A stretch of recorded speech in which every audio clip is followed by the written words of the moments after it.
on Chaf Aleph Hamid Beis. And the second mission over here, Shlosha Dvarim.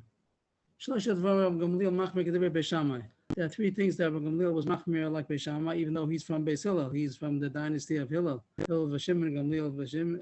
Hillel Vashim Gamliel Vashim. Yeah, Vashim. So this was the dynasty of Hillel, but still he was Machmir like three things like Beishamai. About Hilchas Yontif, all of them. Ein Tom L'Sacham L'Chatchila. Some take out the word L'Chatchila. Ein Tom L'Sacham Yontif. So the simple words seem to say that you're not allowed to do Atman on Yontif for Shabbos. Atman means insulating, like we do by Tomnin. And nowadays we don't do too much because we have the fire going or the hot plate that goes the whole Shabbos, so we don't do too much atmana. But it talks about the bishul and a fiyah and atmana. So here, the words seem to say that you're not allowed to be matmin to insulate something from Yontif to Shabbos, which l'chor is the regular din of Erev Tavshilin. In order to prepare, you have to have an eruv. And here the Gemara is going to ask, it doesn't make sense if it was the Erev Tavshilin or not. Why should be a machlokas here? Beishamai says you're not allowed to do atmana. Beis Hillel says you are allowed to. Was there a if Tavshilin or not? That's going to be the Gemara's first kasha. The second chumrah was Ein Zok Menorah Yomtiv. The words literally mean that you're not allowed to erect a menorah on Yomtiv, which would just mean to pick it up, and that was also difficult because there's no reason you shouldn't be allowed to pick it up. A menorah on Yomtiv is not muktzah even because you're allowed to make a fire for ochel nefesh and even for not ochel nefesh, as we know, mitach shutu l'tzarchut shalol. So that these explanations, not even muktzah, why should there be a problem to pick it up? And the third thing is, ain't often pizza and allowed rekikin. You're not allowed to bake big breads. The word gritzin is the targum of the word chalos, lechem chalos, chalos matzos and lechem matzos. So the word chalos, how's it go over there? Lechem matzos and chalos matzos. So the word chala is translated as gritzin in the targum. So pitin gritzin would mean breads of chalos, which would mean not a rakikin, in contrast to a rakikin, as the next Mishnah says, a rakikin, which means something which would be thinner. And that's the translation of that would be in Aramaic espogin, which the Gemara is not going to use that word, but that's a targum over there in that pasuk.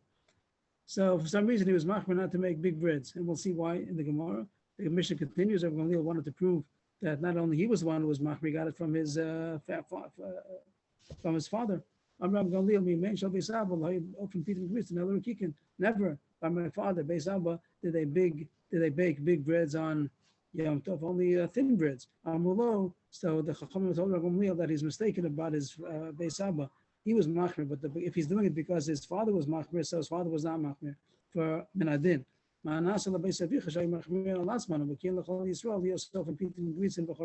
It's true he was machmir maybe, but he only was machmir as a chumrah for himself, but not that he made a psak. Here it sounds like Rabbi Gamliel held that this asur minadin based on his father's anhaga. So they told him that his father was machmir for himself, but not that he held halachically that it's asur. So halachically it should be mutter, and that's what the Chachamim argue on these three things. They're going to pass him like Beis Hillel. You're allowed to be matman chamin, and you're allowed to pick up the menorah, whatever that means, and you're allowed to bake big breads also. So all the three issues the Gemara is going to talk about. The last word v'chararin, Rashi says means there's another word in the Mishnah chori, v'chori, like it says salei chori. And Rashi says it means from shofan al gecholim, something baked on the coals. And the Gemara is to discuss it. So I don't really have what to say because I don't know. That Gemara doesn't say why Beis Shammai might not have and why Beis Hillel did. What's the issue about making it on the fire? The Gemara's discussion is not going to encompass the issue about Charon. It's only going to discuss about Pit and Gritzin. So I don't know. I don't know what to say about Charon. The Charon needs more insight. If anybody have seen anything or will see anything, I don't have a pshat what Charon came to be in the Mishnah as to be an issue also. The Gemara goes back to the first issue about Hatmana. The Beis Shammai says you're not allowed to do Atmana from Yom Tov to Shabbos. What's the case? Everybody agrees that you're not allowed to prepare for Yom Tov to Shabbos without Erev Tavshilin. So what's the case here that you're not allowed to do Atmana? If you made Erev Tavshilin, so Beis Shammai should agree that you're allowed to do Atmana. And if you did not do Erev Tavshilin, so Beis Hillel should agree that you're not allowed to. What's the machlokes about? So the Gemara is going to have two terusim. The first terusim is Amar Avuna. The case is no Erev Tavshilin. So why should Beis Hillel permit? Beis Shammai says no Erev Tavshilin, no Atmana. And how come Beis Hillel is going to permit? For the minimum, the Rabbanan permitted if somebody doesn't have Erev Tavshilin, he has no other eitzah how to make hot food for Shabbos, so the Rabbanan permitted it. So we have a whole list of things that what does a person do if he doesn't have Erev Tavshilin. We spoke about other people doing for him, or people, or maybe he has to be makna his own kemach in order somebody else should do for him. Here it says another head to that, but if he doesn't have any other reitzah, so there is a kula going to be a that he can do Kedei Chayiv without Erev Tavshilin. Kedei Chayiv literally means whatever he needs for his life, but it not so. It isn't life-threatening because it just questions making hot food, a lot of cold food for Shabbos if it doesn't do atmana. And it doesn't seem to mean the point is not in order that he should live, but it means the minimum, whatever you need for covered Shabbos. Rafuna, we see goes in the consistency with what he says about this halacha. Here it says mavashlan, some say matminin, hatmana, lo kedei achas. He's allowed to do the minimum. So you have to have bread. He's allowed to bake one bread. The words are a little difficult because it says often low. It sounds like somebody else is allowed to bake for him. That's not the point of it. The point is he's allowed to do it himself. Somebody else is allowed to bake without any minimum. If he wants to, someone else wants to do for him, so he's allowed to do whatever he wants. Maybe if he uses the kemach of the one he's doing it for, who forgot, maybe he has to be making it to him, but there's no limitation one bread. So even though the words do say often low, the Pshat Gemara's understanding means that people that he can do it himself. Even though he didn't make an Erev Tavshilin, he could bake one bread, he cook one dish, or three matman, one dish, and more on the next page. Also, you could have a ner. One ner, whatever it needs, minimum bread, minimum cooked dish, minimum light. And also, you could roast a fish also. The minimum, whatever he needs, and maybe it's machlokes if this is considered the minimum of covered Shabbos, something special besides having a bread and a tavshel. Maybe you also could have a fish. Tani Namiyachi, Bryce says the same thing as Rafuna. Mishan lo heniach ruv tavshil and often lo pasachas. Tom lo kedei rachas. He does say atman in this girsa. Umadlik lo saner. Umacham lo kiten echad. There also adds on a hot water to be able to have a jug of hot water. So all this was the first shot explained in the Mishnah. Again, the Mishnah appointed Misham you're not allowed to do atmana to Shabbos, and we don't understand why. If you made a Erev Tavshilin, why not? So the Gemara explains it's like a no Erev Tavshilin, and they still permitted it because Kedei Chayiv. That since he forgot to make an Erev Tavshilin, so he shouldn't go on Shabbos with nothing. So he's allowed to do the minimum even without Erev Tavshilin. He's allowed to cook, bake one bread. He's allowed to. He's not going to have Lech Mishnah, but that's the minimum. It's one bread. Then he's allowed to cook one food, to be matman one food, and one air, one jug of water. It says also going to this brisa, and also some say a dakat, and he's allowed to also roast one fish. So that's one shot in the Mishnah, and it is brought down in halacha. This kula, somebody forgot to make a tavshilin, but the if he has no other eitzah, so he could do the eitzah of kedei chayav. That's the first shot. One is shot in the Mishnah. Rabbi Amar lo lo sheniach. Another shot in the Mishnah could be that he did make an erev tavshilin. So the question was, if he made an erev tavshilin, why should Beis Shammai say that you're not allowed to be matman? If you're allowed to bake, you're allowed to cook. Why are you not allowed to be matman? So he's going to say the Stak HaChumrah, according to Beis Shammai, that you're not allowed to be matman, even though you made erev tavshilin. No atmana. You could cook, you could bake, maybe do it close to Shabbos that it should be hot for Friday night, but for Friday Shabbos day, you're not going to have anything hot in those days if you can't do atmana, especially to do atmana. Why should that be? Everything else, when you cook and bake on Yom Tov, it's not evident that you're doing it for Shabbos. Maybe you're doing it for today. You're really doing it for Shabbos. You already ate already, but by definition of the act that you're doing, maybe it's still going to be for today. But when you're insulating, it's definitely for tomorrow. And since it looks like you're doing it for tomorrow, so even with Erev Tavshilin, they were not matir hatmana because it's so evident that you're doing it for tomorrow. That's Pshat and Beis Shammai. But still argues that says there's no such a so you're allowed to do hatmana also. Abaye is the kasha because according to Rava, Beis Shammai says you're not allowed to do atmana even though you made an Erev Tavshilin. Abaye is going to prove from a brisa that it's not true. Beis Shammai holds if you made an Erev Tavshilin, you're allowed to do atmana. We had this a couple of pages ago. Hanan Yomer, Beis Shammai Yomer may know for Elam Kein Erev B'Pas, Bein Mivashal Elam Kein Erev B'Tavshil, Bein Tom Elam Kein Haylo Chamen Tumunin Merev Yontif. The brisa is really come to say a chumrah of Beis Shammai that he also have to have an Erev Tavshilin for each type of malacha that you want to do. You want to cook, you have to have a cooked food. You want to prepare it from Erev Yom Tov. You want to bake, you also have to have a baked food. You want to do atmana, you have to have been matman before. So that's usually come to say a chumrah. We don't pass like that. We pass like Beis Hillel that it's enough to do a tavshil alone. If you have a cooked food, it's good for everything. We did mention that Ben Tam says that maybe by baking also you have to have specially baked food in order to be able to bake. And that's why the minute came to make matzah and an egg.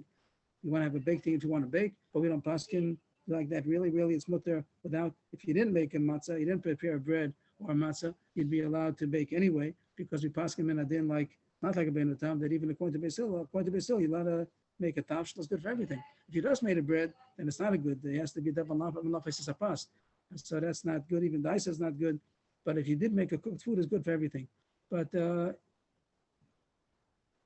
surely Beis Hillel holds you don't have to have hatmana in order to do hatmana. And Beis Shammai says you have to have each for each.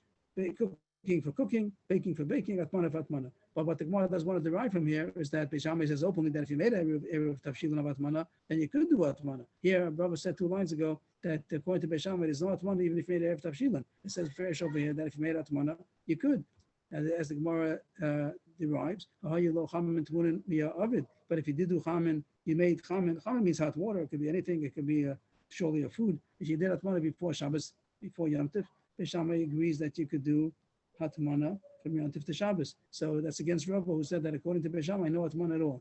The Mucha Milsa that light to the Shabbos cover, even though he said that when you do hatmana, he said that you're doing it for Shabbos and it should be usher. It's not true. Beis Shammai says that it's mutter. So Abaye revises a little bit the pshat of Rava. The cases that you made erev tafshilin of cooking and baking, but you didn't do hatmana. You didn't do hatmana. You did not do hatmana before Yom Tov. And this is the Mishnah is going to be according to Hanani. The Beis Shammai that says that if you didn't do hatmana, then you're not allowed to do hatmana.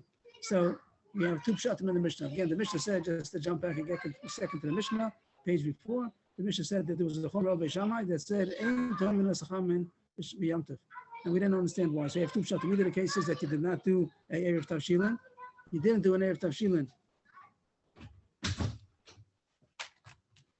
You didn't do an erev tafshilin, and still Beis Hillel allows you to do hatmana. It's not dafka hatmana. According to the first pshat, it wasn't dafka hatmana. It says openly, you're allowed to bake, you're allowed to cook, you're allowed to put an air, you're allowed to make hot water, you're allowed to make a fried fish even maybe. So it's not dafka hatmana, but the point was that according to Beis Shammai, you did not make an erev tafshilin, so you can't do anything.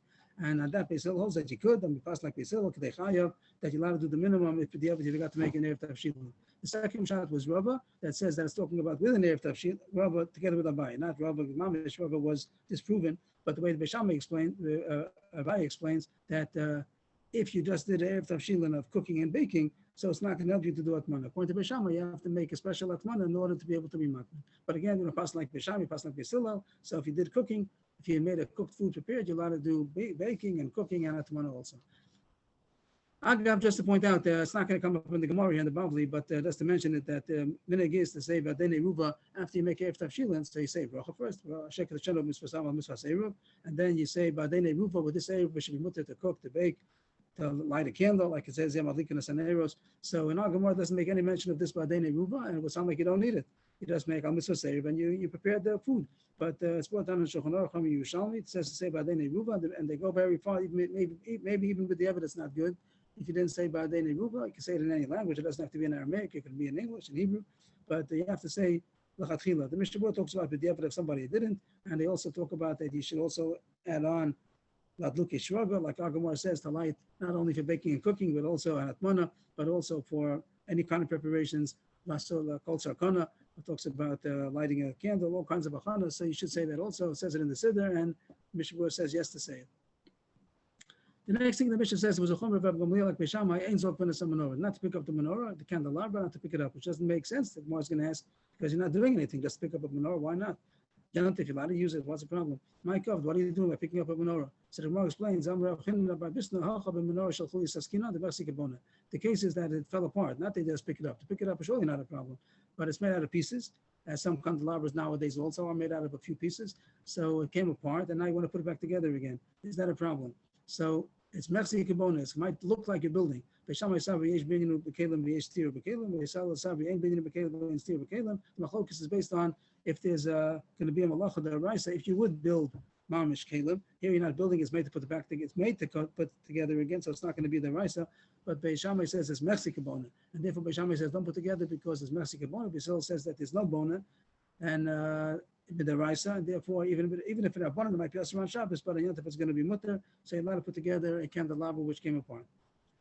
The Gemara is really finished over here, and there's no two dots, but it'll be a nice thing to put two dots over here, because even though it's a little misleading, because it sounds like Ula is going to continue talking about picking up a menorah, like he says, Zakaf, the next word is going to talk about, but really it's not talking about the same subject, and I would insert, if you want, two dots over here, because now it starts a new subject. The new subject we're going to start is going to be about extinguishing on Yontif. Are you allowed to extinguish on Yontif? And that's the new subject. It's going to be the rest of the page almost. Ula ikla lebei Rav Yehuda. Ula came to the house of Rav Yehuda. Come Shamei Zakaf L'Shraga, and his servant, it seems the servant of Ula, was Zakaf L'Shraga. That's mamish the words of the Mishnah. Zakaf Zofim Menorah. Shraga means a ner, but it's muchach in the Gemara that it doesn't mean that. It means something else altogether. It means that he tilted the ner in a way that the oil went away from the wick. It was burning. There was a burning lamp, and there was oil and a wick and a flame, and he tilted it in a way that the oil should go away from the wick and it should go out.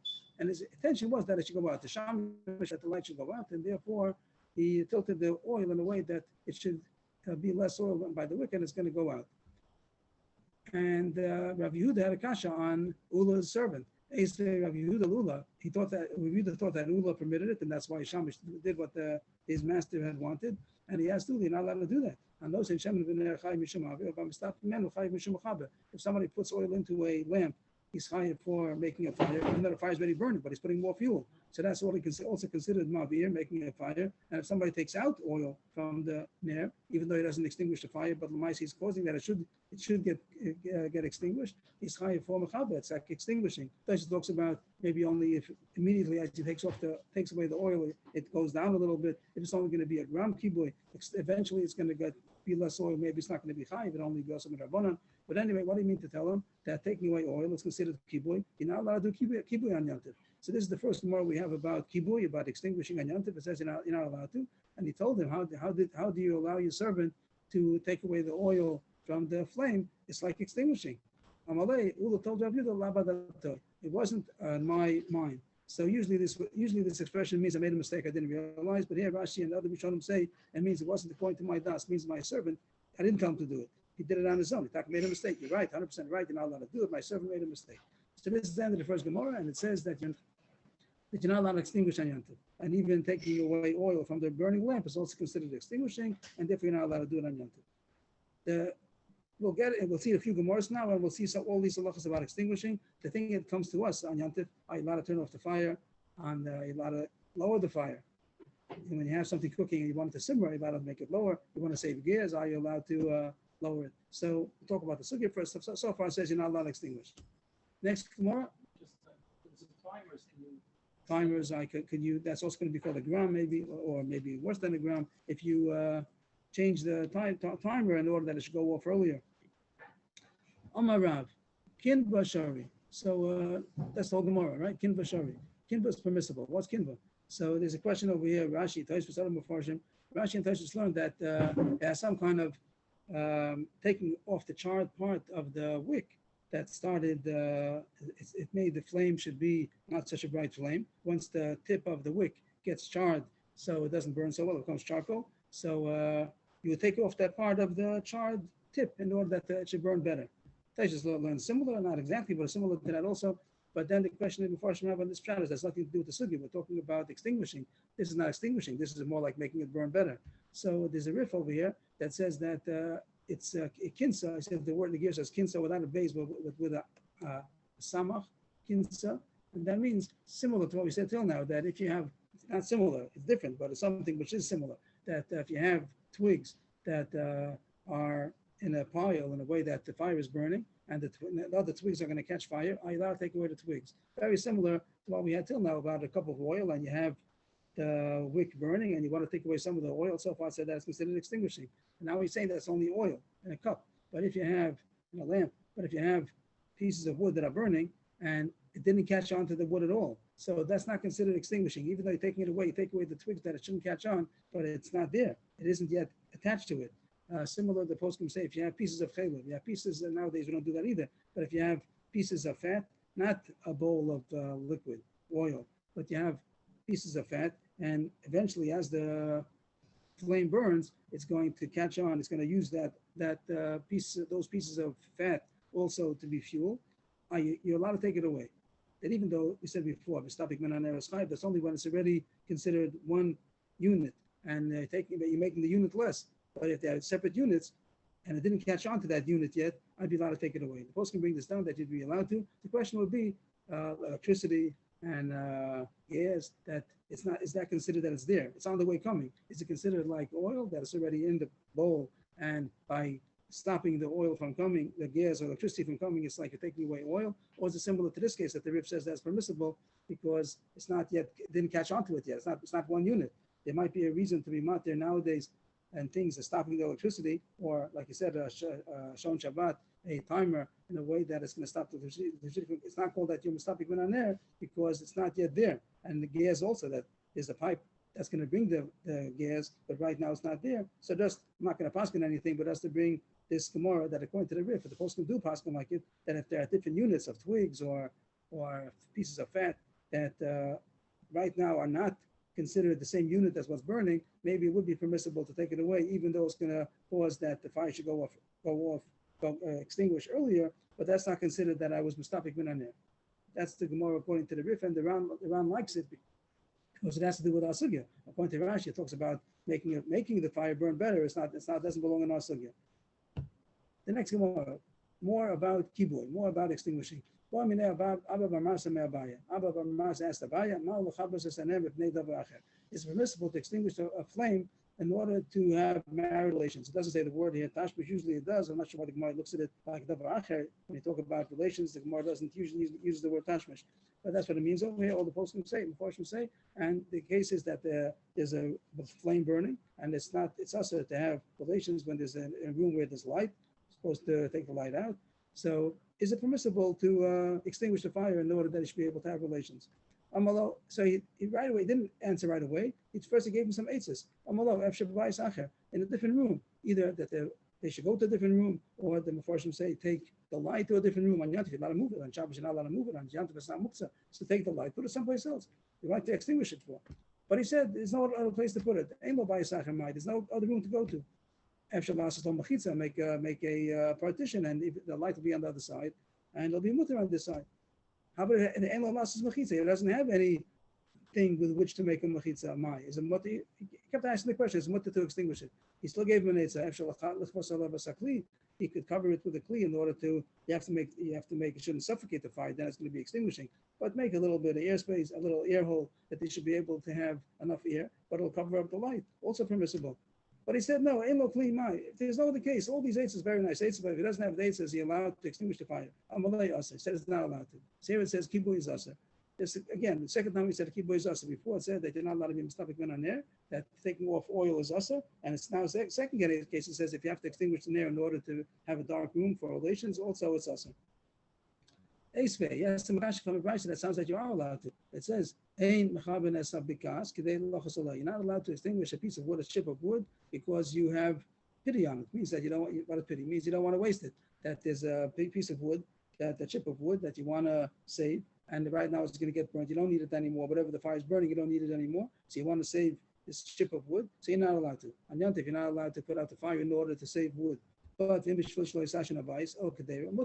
it in order that the house shouldn't get smoked up, that now the house is smoking from the fire, you want to take away this wood in order that, or you want to put it out. It's already burning. What did I say? It's already burning. This because is burning, and I want to put it out. So it says if you're putting it out in order to save it, you're not allowed to. But if you're putting it out in order that it shouldn't smoke up the house, it's permissible, or that the kedeira shouldn't get smoked up, which probably means that it shouldn't burn.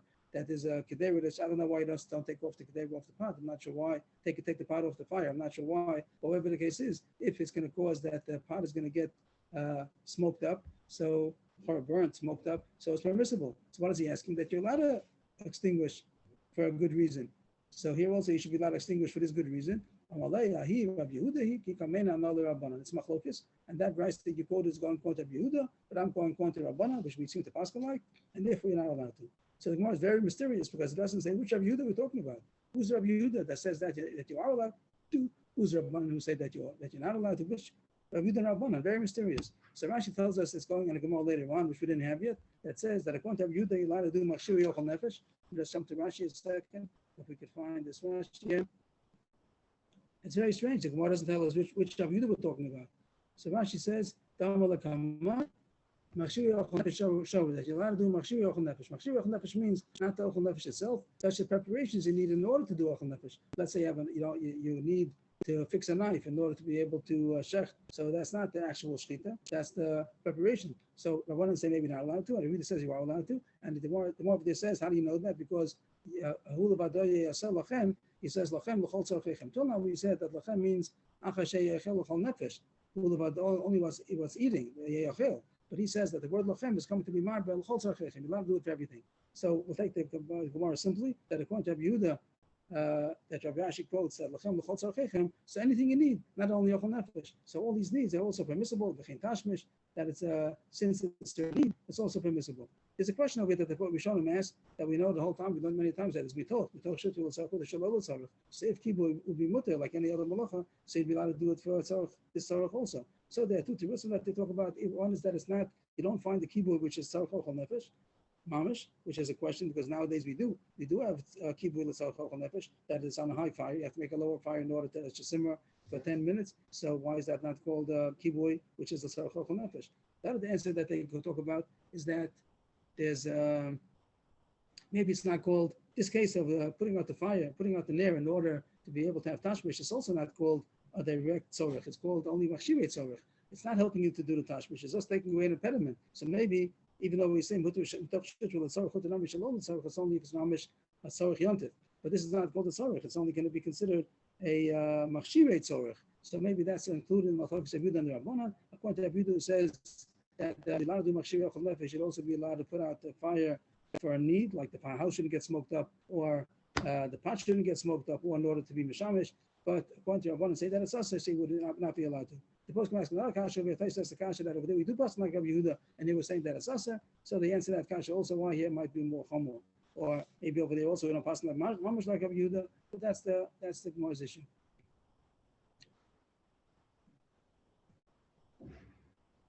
Next Gemara, Minei Abaye Mei Rabba. So here the Gemara says you're not allowed to. The Gemara says you're not allowed to put out the fire in order to have, in order to save the house, in order to coming up right. The Gemara talk about it, and in order that it shouldn't get a smoked house, in order it shouldn't be a smoked pot, in order to have relations, all these things. The Gemara says here that you're not allowed to. But famous places say that you can turn down the gas. Oh, so the question about turning down the gas, so Moshe Feinstein says that's permissible because he said that's mamish ochel nefesh. That the case that we put down the gas, first of all, he says he doesn't want to say the heter, but he thinks that gas is much more mutter. He doesn't say why. And they say bishmo that's similar to what we said before, that it's not taking away the shemen, it's someplace else. It didn't come yet. So it might be that's mutter to turn it off the gamri. But yeah, but he doesn't say that. In the Igros Moshe, he doesn't say it. He just says I have a heter that I don't want to write down. I'm not going to make a big chiddush. I'm in writing. He didn't write it down, but they say bishmo that it's mutter. But to lower it, not just because you want to save the gears. That maybe he might hold that as mutter, but he didn't say so. But he said that you want to lower the gears because you want to simmer that for the food for ochel nefesh, so you're allowed to. And that's what Moshe says. I don't know if anybody wants to help me over here. I heard that people don't do it in Eretz Yisrael. I'm not sure if that heter of Moshe Feinstein was Nitkavel in Eretz Yisrael. I heard people are machmir and they don't lower the fire. Moshe Feinstein says that it's mutter. The Magen Avraham seemingly says that it's aser, and the Moshe says either he says the Magen Avraham doesn't mean that, or he obviously the Magen Avraham he says you're allowed to lower the fire if it's for the necessity of the food. If it's not for the necessity of the food, you just want to save gas, that you're not allowed to. Or he doesn't say so. He doesn't say that it's mutter. But if you're doing it for the food, the Moshe says it's mutter. There might be those poskim that argue that I don't know. But the Moshe says that it's mutter. If anybody wants to know Moko, it's Chelik Aleph, Igros Moshe Chelik or Chaim Chelik Aleph, Simin Kufta as well. And if the house is getting too hot, or it's so that seems again, if a Moshe has the other Atera maybe, but if he does want to keep the ochel nefesh, also not considered ochel nefesh. Rashi over here does talk about the poskim talk about if he's not going to have a place to eat, if the house is going to be smoked up, he's not going to be able to eat. If he just wants to be relaxing in the house, he ate already, and now he just wants to have a comfortable house. That's not ochel nefesh. But if he's doing it in order to eat, maybe it is considered ochel nefesh. Also, the next Gemara coming up now, if the house is burning down, so the Gemara talks about if he's going to lose his money. So maybe it's not mutter for that. But if he's not going to have a place for yontif and he has to eat, he didn't eat the meal yet, then where's he going to eat? He can't eat without a house. So maybe that's considered ochel nefesh. Maybe it's more of a heter. But so far, the way the Gemara goes by us is ochel nefesh is mutter. If it's not ochel nefesh, it's aser to extinguish. The Gemara continues. Where is this? Top line on the screen. Is it mutter to put out a fire? A house got on fire. I not put out the fire on Yontif. On Shabbos, you're not allowed to. On Yontif, maybe yes. So the Gemara says, of course, we're talking about no sekanas nefashis, so nothing's dangerous for life. Nothing's fatal because surely you ain't allowed to do it on Shabbos also. If it's a sekanas nefashis, then it's not even on Shabbos. And also nowadays they say that if you're in the city and it might be next to other houses, you don't know what might happen, and it might be gas line and things like that. So then they say that it's permissible to put out a fire. The case will only be if a person's someplace separated from the rest of society and he knows that there's nobody in the house. On Shabbos, you have to let the house burn down. And the Gemara wants to know, maybe if Yontif will be mutter. On Shabbos, no heter to save your, even though it's $100,000 house, but if no life is in danger, it's usher. You have to let the house burn down. Usually in the city, it always is a chashash sekanas nefashis. You don't know who's in the next house, maybe there's an old person, a baby, you don't know. So you surely have to put the fire out of any chashash sekana. But in case where there's no sakana at all, just going to be a loss of money. So on Shabbos you have to let it burn down. But the most question is, on Yontif, the fact that he's going to lose his money, is that a reason why you should be allowed to put out the fire? Amalei also, no, you're not allowed to. Yes, we just said so. That Shabbos you're not allowed to put out the fire. And for Yontif, the Gemara is asking, is it more mutter the Ibud moment? And the Gemara says that's also also. Again, Rashi is going to say that if you need the house in order to eat, so Chol Nefesh is mutter maybe. But on Shabbos, surely it's also. The same bias as before, that it says you're not allowed to put out a chip in order to save the piece of wood. But if you're doing it in order that the house shouldn't get smoked up or that the pot shouldn't get smoked up, it is mutter. So too, in order to save the house, you should also be mutter. The answer is again the same teretz. He come in on another Rabbanan. So again, the Gemara doesn't say which Rav Yehuda we're talking about. Rashi says it means the Rav Yehuda coming about that Machshir Yochel Nefesh. And according to him, that it's mutter because lachem l'chol tzarcheichem. So too, you'd be allowed to take it down in order to take out the fire, put out the fire in order to save your house, the ibud moment. But according to Rabbanan, you're not allowed to. One more question, which also is going to be with the same price of Rav Yehuda and the Rabbanan, which is going on a different subject now. Are you allowed to some kind of a medicine to put on an eye and Yontif? So refu is also on Shabbos because shchikas amanim. It seems in the Gemara that shchikas amanim is also on Yontif. I'm not sure why, because we had a mission before that said you are allowed to be shalchik, tavlinim and melach, maybe need a shinu sometimes. But I'm not sure what the problem of refu is. Even if you're going to be shalchik amanim, what's the problem? You should be allowed to. So I don't know, but the Gemara goes here that for sure you're not allowed to do refu on Yontif. You're not allowed to do shchikas amanim, and therefore the question is, do we also ask it that you shouldn't be allowed to do refu on Yontif? So again, if there's a sakana, surely you're allowed to. If it's a sakana,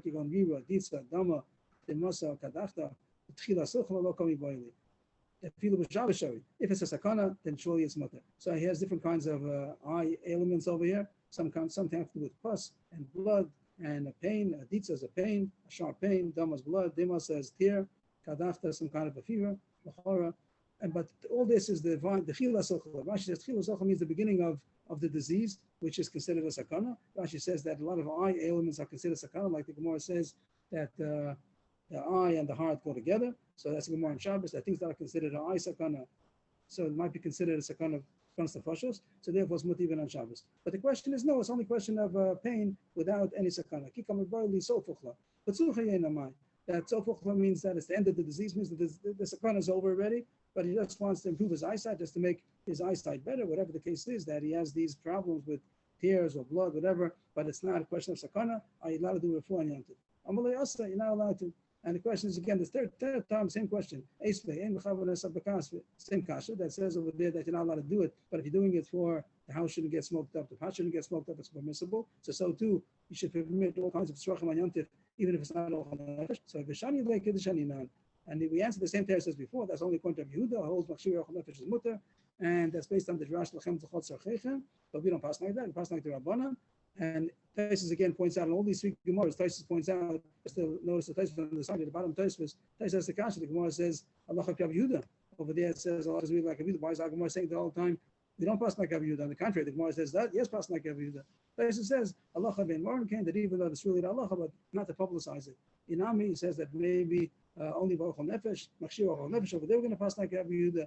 This application over here, we're not going to pass like Yehuda, so therefore these three Gemaras are Rasim. That's the end of that Gemara. What do we have about putting out a lamp for the purpose of marital relations, or putting out a lamp in order to save the house from burning down, or from doing eye medications in a way that it might be Gezer Shchik someone. I mean, the Gemara thinks that if according to Yehuda, everything should be mutter, and the Gemara says, you're right, according to Yehuda, everything is mutter, but according to Rabbanan, it would be yasser. Once we came to the third case here about this eye medicine, so the Gemara goes off the subject about eye medicines, and even talks about Shabbos now. We're on the last narrow line. Amema shara lemikcha eina menachrim b'shabbata.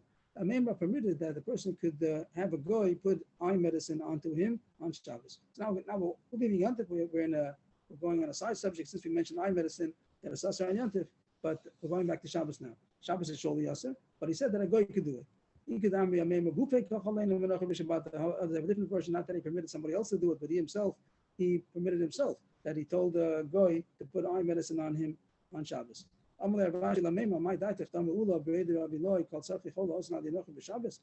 Why do you think this? Why you say? What's your opinion? Why do you think that is mutter? Because Ula, the son of Rabbi Eloi, said that a goy is allowed to do tzarchi chola. That even though a Jew's not allowed to do, there are some things, even if it's a banan, a Jew's not allowed to do it, but a goy is allowed to do tzarchi chola on Shabbos. And that's why you said that the goy is allowed to put on the medicine. And also, anything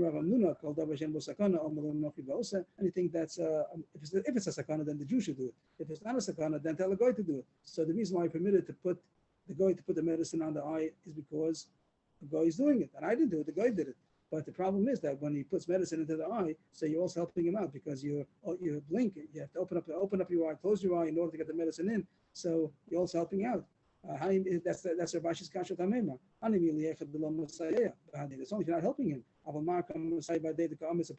But you're helping him because you're closing your eye and opening your eye. As he puts the medicine in, you have to open and close your eye in order that it should get moved around. Okay. So how come that's permissible, Messiah? So he told him, Rav Zvid holds like you also. It means your kasha, Rabashi. Rav Zvid also asks the same kasha as you, but I have an answer. I answered him, that Messiah is not considered something of substance. It's not considered doing something. And if I'm not doing it, actually, just Messiah, ain't mamish, and it's permissible. And that seems to be how we pass him. Messiah ain't mamish, and therefore, if the guy is doing the main thing, even though the Jew is going to be opening and closing his eye, it still would be permissible. The Gemara continues more about the subject about this eye medicine, but now it's going to talk about. Again, what's the status of the eye? That it's just for there's a problem. It's not a sakana. If it's a sakana, surely it's mutter. It's not a sakana. But he thought that by a goy it should be mutter, and he said yes, a goy could do it on Shabbos. But the question was that you're also helping him by opening and closing your eye. The answer is Messiah ain't bo mamish. For sakana. No. Again, if it's a sakana, then the Jew should do it, even if it's a malacha that rises a sakana. But it's not a sakana over here. There's no sakana. But it's the issue of Rabbanan doing before. So the Jew is not allowed to do it. The guy is allowed to do it. And even though the Jew is helping him, Messiah ain't bo mamish. Messiah means that he's not actually doing anything. He's not doing the malach. He's just helping. Helping means that he couldn't do it by himself. Him opening and closing the eye is not doing anything. And Rashi brings down the Gemara about Zay Yachol, that all the cases over there that Zay Yachol, what's the case of Rashi? Zay Yachol, Yachol Chai, V'sheni Yachol Potter, even though he's Messiah. So he's helping, but he's not actually doing the thing. So ain't bo mamish. And here it says that the guy is putting the eye medicine in, even though the Jew is helping by opening and closing his eye. That's called Messiah ain't bo mamish. The Gemara goes on to a similar case, a related topic about also with eye medicine. But now we're going to Yontif Sheni, and we spoke about Yontif Sheni already, and here we're talking about Yontif Sheni of Rosh Hashanah. Here the Gemara is going to say Chiddush, which we didn't have. We said Yontif Sheni kechol shavir abanan as far as a mace. When somebody dies, Yontif Sheni, the Jews are allowed to do malacha. Here it's going to say also that as far as Yontif Sheni for a chola, he's allowed to do Yisur Rabbanan. That Yisur Rabbanan on Yontif Sheni, the Jew is allowed to do. But the Gemara is going to talk about Rosh Hashanah is Rosh Hashanah more chomer than a regular Yontif. Amema, last narrow line. Amema shara lemikhal eina v'Yontif Sheni shel Rosh Hashanah. Amema permitted this eye medicine on Yontif Sheni of Rosh Hashanah. It means that it wasn't with a goy before the case was on Shabbos, that it permitted a goy to do it. Here we're talking already about a Jew doing it, but it wasn't Shabbos. It wasn't Yontif, it was Yontif Sheni. It was Yontif Sheni shel Rosh Hashanah. And somebody needed eye medicine, the Rebbe says he's allowed to do it. Even the Jew is allowed to do it. So the question is going to be that the Gemara is not going to deal with Yontif Sheni. That's fine. Yontif Sheni, the Gemara would agree that you're allowed to do the sister Rabbanan of putting medicine on Yontif Sheni. But the Gemara is just going to discuss in Rosh Hashanah, because since it's Kedusha Achas, the fact that we make Yom HaRichta, that Rosh Hashanah is considered a 2 days, 2 in 1, that is considered one Yom HaRichta, so maybe Rosh Hashanah is considered more Chomer. That's what the Gemara is going to say, that we pass that Rosh Hashanah, second day is Chomer like the first day, but only by mace. By mace, we'll make that on Rosh Hashanah also the Jews are allowed to do Malach on Yom Tov Sheni at Rosh Hashanah, but that's only by a mace, not by a chola.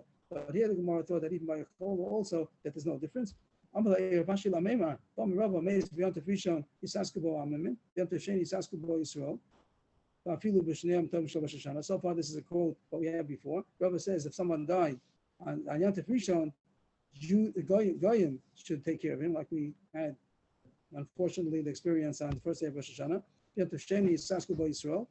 On Yom Tov Sheni, even Jews are allowed to do malacha for the mace. And then it says even on Rosh Hashanah, that's a cool of Rosh Hashanah by mace. Afilu b'Shem Tom Rosh Hashanah. The second day of Rosh Hashanah is mutter for Jews to do malacha to take care of the mace.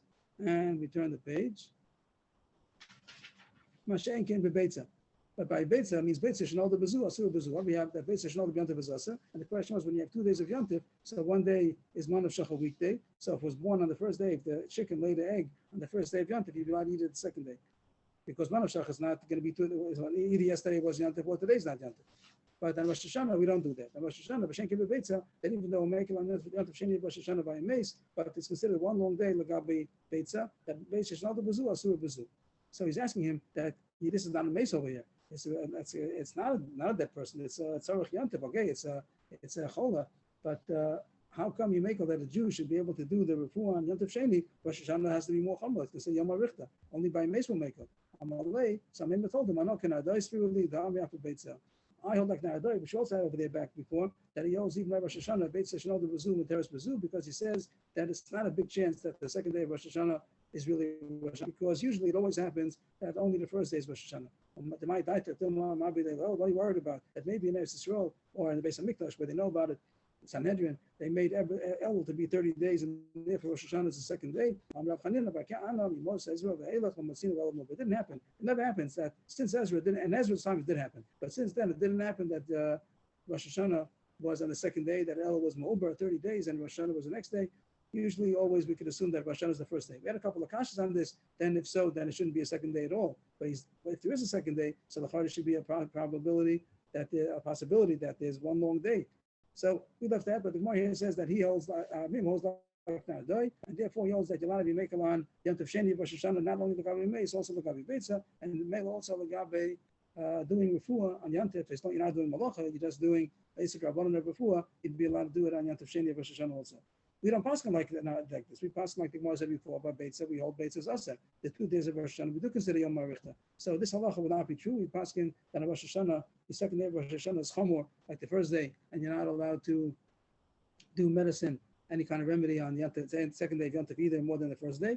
But we do derive about this Gemara that as far as other Yom Tovim, which there's no other Gemara about it, this is the Gemara, that a Chol has allotted the Yom Tov Sheni of Sukkot, Pesach, Shavuos. So Yom Tov Sheni and Chutz La'aretz, they would be allowed to do remedies on Isser Rabbanon. The Mishnah continued. So far we spoke about the 2 of the 3 things that Rabbi Gamliel was marking. The Mishnah said back on Amud Beis over there, just to jump back a second to the Mishnah. The Mishnah said that there were 3 things that Rabbi Gamliel was marking, like Beishamai. One was about not doing Atmana. We had 2 pshatim over there. We'll summarize at the end of the day. And Ein Zok Varas HaMenorah, which we spoke about, that means putting together. Menorah fell apart. You're allowed to put it, according to Beishamai, you can put it back together again because they ain't been in steel b'kelim. And according to Beishamai, you're not allowed to. And now up to the third thing about not baking big breads. Ein Ofen Pitin Gritzen. So that's the question, why not? Why was Beishamai machmir not to make big breads on Yom Tov? Tanu Rabbanan, Beishamai Yomim Ein Ofen Passover b'Pesach. So first of all, the Rice doesn't talk about Pitin Gritzen. It says Passover. Passover means a thick bread. And also it says Pesach, which doesn't say Yom Tov. It sounds like Pesach. So here it sounds like it's a chametz stick issue, and that's how the Gemara is going to start off. That maybe the Chomer of Beishamai was nothing to do with Yom Tov. It has to do with Pesach.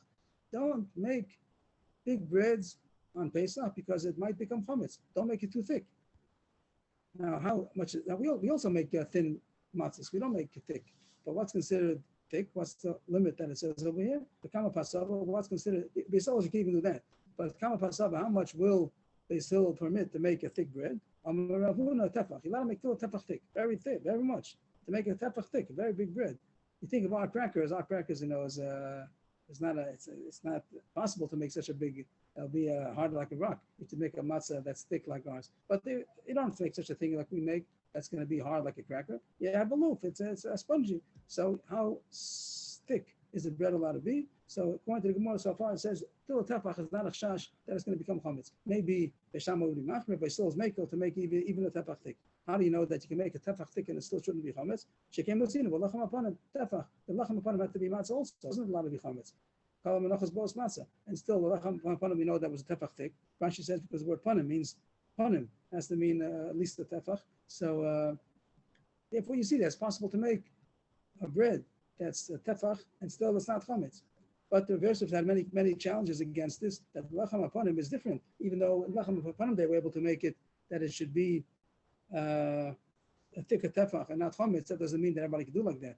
Masak of Yosef, Mamu b'zrizin, Yamu b'shein zrizin, Mamu b'pasamela, Yamu b'shein amela, Mamu b'etzim yeveshim, Yamu b'etzim lachem, Mamu b'tanu cham, Yamu b'tanu tzonim, Mamu b'tanu shel mateches, Yamu b'tanu shel cheres. So he had 5 complaints that it's not the same as the lachem apanim. Lachem apanim, first of all, there was reason. The people who made it were reason based gambu. They knew what they're doing over there. They were fast and alacritus. So over there they did it. They were careful. They shouldn't become chametz. But you're not going to trust every person to make it a tefach thick, and it shouldn't become chametz. Second, Mela, Rashi said that they would beat or knead very much the dough. Either the talks about the chitim or the dough itself, that they worked on it very much, and therefore it's harder to rise, so it won't become chametz so fast. But a regular person doesn't do that. And the third thing is eitzim yeveshim. Over there they have dry wood. Rashi brings down that the Beis Hamikdash they used dry wood, and it was burnt very well, so it was a hot oven, and therefore it's not going to become chametz. But if you use other ovens,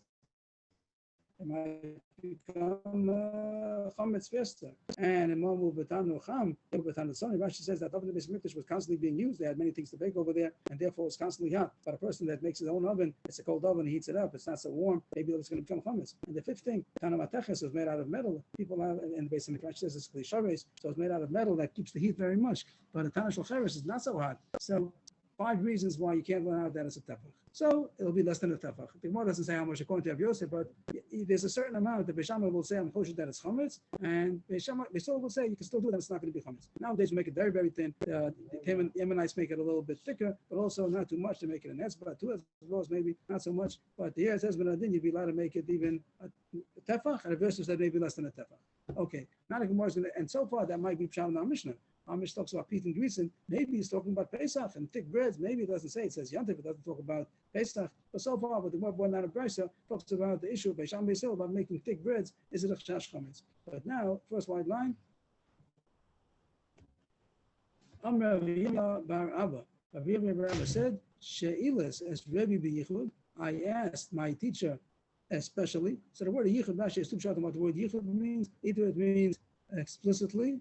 Rashi says here, one pshat of yichud is beino, like in privacy. I asked him, only me and him. Then Rashi says a couple of lines later, lashon nacher beyichud means beveirur. I asked him explicitly. So Rabbi Yehuda said, I asked my teacher explicitly. And who's his teacher? The Gemara throws in Umanu Rav. Rav was the teacher of Rabbi Yehuda. I asked him, my Passover, what does Passover mean? In this Brisa, the top of the Brisa, it said Passover.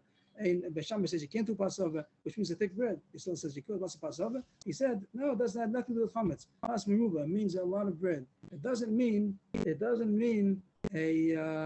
big bread. It means a lot of bread. And we'll see soon what that means. Some have a different version in who spoke. So far we said Rabbi Rabba said that he asked Rav. My Passover, Pas meruba. That's the same words over again, just different version. That it wasn't Rabbi Rabba who asked Rav, but it was Rav who asked Rabbi. And he asked him, and he told him what's Passover. The Brisa says Machlokas b'Shabbos still Passover. So it says it doesn't mean what he said about it tefach thick and chametz. Nothing to do with that. It means Pas meruba, a lot of bread. On my call, Passover. Now back onto the track again. Whatever the name was, either Rabbi Kodesh said this or Rav said it. Why is it called Passover? Passover means thick. You're saying that it means a lot. Because it's a big dough, so it's a thick dough because you make a lot of bread, but nothing to do with the thickness. It isn't the issue. The issue is a lot. You know, another reason why it might be called Passover, that's how in the language that they spoke, that's how they called it. They wanted to say a lot. They say Passover, but that's what it means. It doesn't mean a thick bread. It means a lot. And what's the issue of a lot? So I'll say Taisus is a little bit easier than Rashi. Rashi says, okay, I'll say both of them. Rashi says you're making more than you need. Making more than you need. And Beishama says you're not allowed to do more than you need. And Beis Hillel is going to say you could make more than you need because the Gemara we had a couple of pages ago that said when you have a full oven of bread, so it bakes better because the heat is kept in more intense heat that bakes bread. The Teshuvah learns differently. Teshuvah learns, sure, you're not making more than you need, but you're making a big bread. When you make a big bread, it's easier to make more than you need. If you're making individual loaves, you make as much as you need. But if you're making one big loaf, so then, okay, you make even more than you need. So Beis Shammai is concerned, don't make a big bread, make after small loaves. Because if you can make a big bread, you might make more than you need. And you're not allowed to make more than you need. And Beis Hillel says, make a big bread, but don't make more than you need. If you don't need it, you don't need it. So there's my focus in the Xavier over here. If you make a big bread, you make more than you need. That's how the Gemara. That's how Taisus learns. It's a little bit easier, maybe according to Taisus Pshat. So, and the Gemara asks the question. So, what does it say Pesach? And the Brisa above it says Pesach. We know it says Pesach. We thought it's chametz. Now you're saying it doesn't mean chametz for flour. It doesn't mean thick, and it doesn't mean Pesach. So, what does it say Pesach? That's the most kasha now. Mechti. Mishum dekatach tircha delot tzarchu. So these words, Rashi learned that it means that you're doing for the weekday, which is not necessary. Rashi learned that it means that since it's so easy to do it, you're going to end up doing more than you need. But if so, then it's nothing to do with Pesach. It has to do with Yom Tov also. Why does the Tana say Pesach? It should also refer to other Yom Tov. You're right. It doesn't have anything to do with Pesach. The Tana of Yom Tov to Pesach, it happened to be when they were talking about the subject, it happened to be, it was Nisan time. So they spoke about Pesach. But you're right, if it would have been Sukkot, he would have said Sukkot. And Enochnami, it's Pesach, Shavuot, Sukkot, Rosh Hashanah, and Yom Tov. Is this halacha that Beis Shammai says you're not allowed to make a big bread? He still says you could make it. We're not supposed you should make more than you need. And here it says, first of all, it doesn't say Abba, it says Meruba. Also, it doesn't say Pesach, it says Yom Tov. So you see that it's not a question about Pesach, not a question about Chometz, it's a question about making a big bread on Yom Tov, and Beis Hillel says that you're allowed to as long as you don't make more than you need. So we finish this Mishnah. Just to summarize it, we had three chumras of Beis Shammai that Rabbi Gamliel did, but we don't pass like that. The first one was about Hatmana, and it came out of this point out that Beis Hillel holds that if someone forgot to make Erev Tavshilin, so he's allowed to make a minimum Kedei Chayav, and Beis Shammai doesn't hold that. Also, Beis Shammai might have been machmir that you have to Hatmana for Hatmana, even though you made Erev Tavshilin of Bishul and Afiyah, but you have to have Hatmana for Hatmana. In a pass like that, if you did Bishul, you have a Tavshil prepared before Yantif, you're allowed to even be matman also from Yantif to Shabbos. The second was about Eid Zokon and Menorah, and that came out that it means that the menorah fell apart, and the point of Beis Shammai now put it back together again, even though it's made to put it back together again because Merci Kabon, according to Beis Hillel, even if you put it back together, a whole building, also a whole kli ain't binyan b'kelim, and therefore it wasn't goes over here, you're allowed to put it back together. After that, we had a whole sugya that came in Agav about Mechaber, Kiboy on Yantif, and it comes out, the Gemara seems to say that you're not allowed to do Kiboy if it's not Ochel Nefesh. And we spoke about nowadays lowering the way we have our ovens to lower it in order to be able to simmer. So it's Ochel Nefesh in order that the food should get cooked properly. So you have to lower the fire. So Moshe Feinstein says it's Ochel Nefesh and it's mutter. Maybe other posts can argue. I'm not sure. But we had these halachas about putting out a light for Rosh Hashanah and to save the house from burning down and from doing eye medicine on Yantif. So according to Yehuda, Machshir Ochel Nefesh is mutter, and based on the Chum L'chol Tzarchechem. We'll see that sugya as we come up later on, but our Gemara says that it's Asa, and that seems to be halacha that it's Asa, even though later on the Gemara might pass like to Rabbanan in case need be, halacha vein morin kain. We're not going to pass like a pass like a Yehuda, maybe that is mutter. Our Gemara says that it's Asa. Now the last thing about Beis Shammai was about making a big bread, according to Taisus Pshat, and we are like a Beis Hillel, you can make a big bread as long as it's not more than you actually need. Agav came in about chametz that you're allowed to make a big bread. You're not forced that it's going to become chametz. The custom is not to make it too big.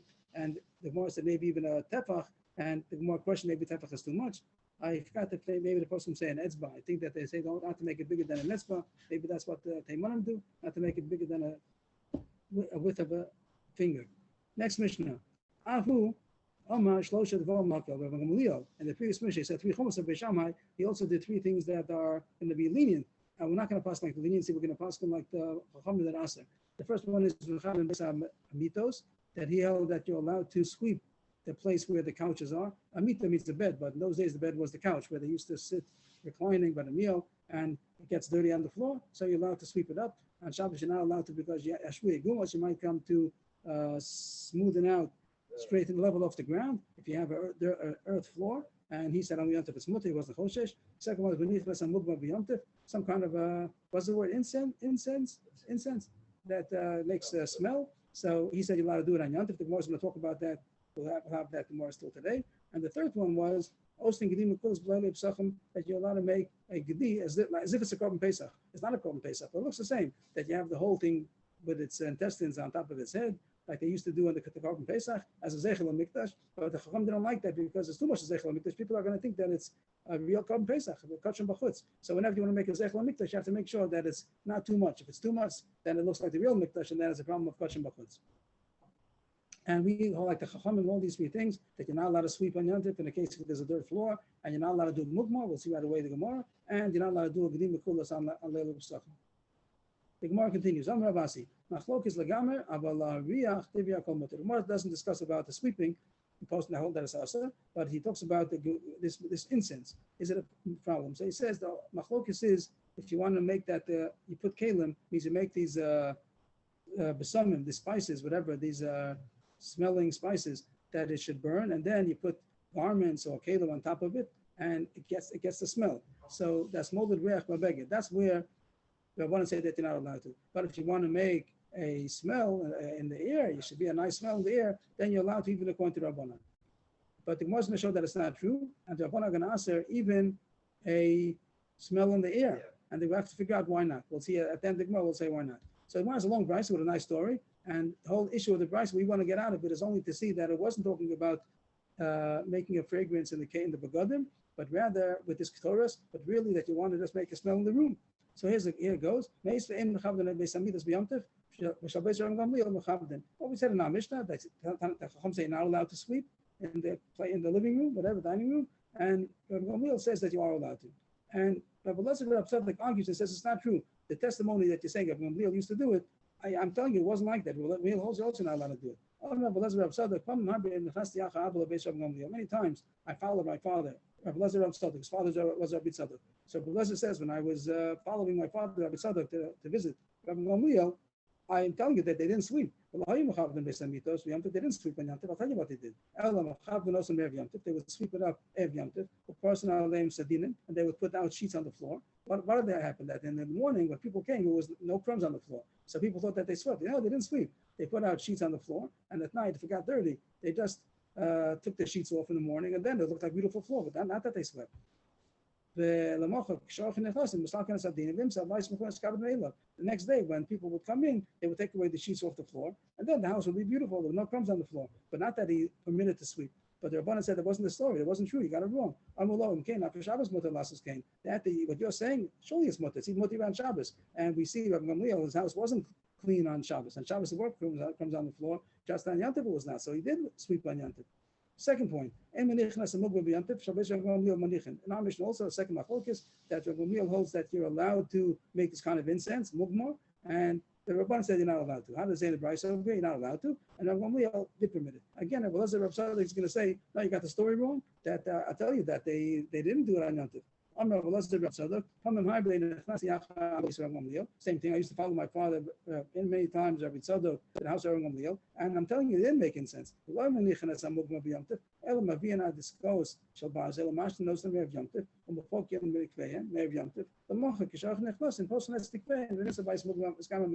they did it was that before Yom Tov, they used to have some kind of a, I don't know what to call it, some kind of a closed vessel that they would put the incense with the fire inside, and it would burn the incense, and it would get a concentrated smoke of this incense, and then on Yom Tov they would just open it up and it would make the smoke, but they didn't do it on Yom Tov.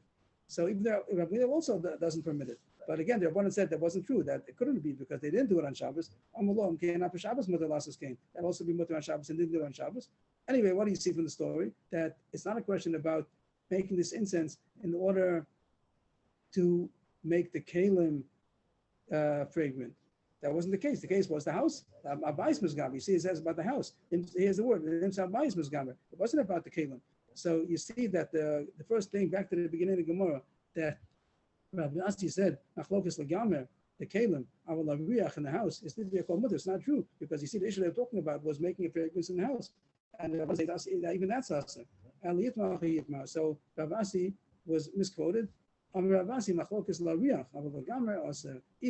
Gamliel, who said that you're not allowed, that you are allowed to make this incense is only even the house. But he also would agree that you're not allowed to make it on begadim and kalim in a way that it should get also a smell or whatever reason you want to do it onto the kalim.